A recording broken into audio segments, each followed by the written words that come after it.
Bonjour à tous et bienvenue pour une nouvelle vidéo sur le magazine Tri-Session. Alors aujourd'hui on va parler d'une marque qui est très connue, c'est la marque Oakley, donc célèbre fabricante de lunettes, et je vais vous présenter aujourd'hui la Re Sub-Zero, dernière née des modèles de sport de la gamme sport de la marque Oakley.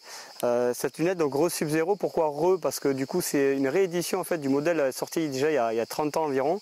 Ils avaient déjà sorti un modèle très futuriste pour l'époque, et le défi était de sortir une lunette qui était en dessous des 30 grammes, ce qui dans les années 90 était quelque chose de presque impensable pour un fabricant de lunettes. Oakley avait relevé le défi et avait brillamment réussi. Donc là ils ressortent une réédition d'une paire qui se veut très légère. On est sur du 24 grammes, ce qui est vraiment un poids plume, et c'est une paire de lunettes pour le sport et pour tous les sports en fait. Donc son design, on aime ou on n'aime pas. Personnellement, c'est vrai que c'est un peu particulier. Il faut savoir le porter, mais une fois qu'on l'a appréhendé et qu'on court avec, en tout cas moi je l'ai utilisé principalement en course à pied, je vous garantis qu'elle se laisse vraiment porter, parce qu'elle est extrêmement légère et elle est très agréable à porter, y compris avec une casquette ou avec des écouteurs intra-osseux comme les Aftershock par exemple. Mais les branches en fait qui sont très fines se laissent complètement oublier.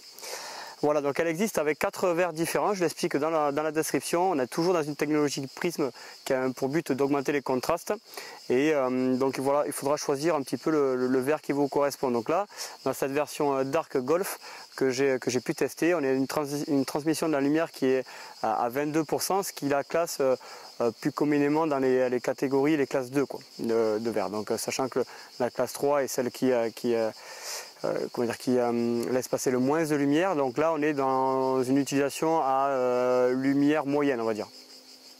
Voilà ce que je peux vous dire dans un premier temps, en tout cas sur cette vidéo de cette Re Sub-Zero. Elle est fournie donc avec une housse rigide et une housse de protection classique, avec un nosepad, donc cette partie là de la lunette qui permet en fait d'avoir un bon réglage et une personnalisation pour un meilleur confort et une tenue au niveau du nez. Voilà ce que je peux vous dire. Je vous dis à bientôt pour une nouvelle vidéo. N'hésitez pas à nous poser des questions et à vous abonner sur la chaîne. Je me ferai un plaisir de vous y répondre. À bientôt.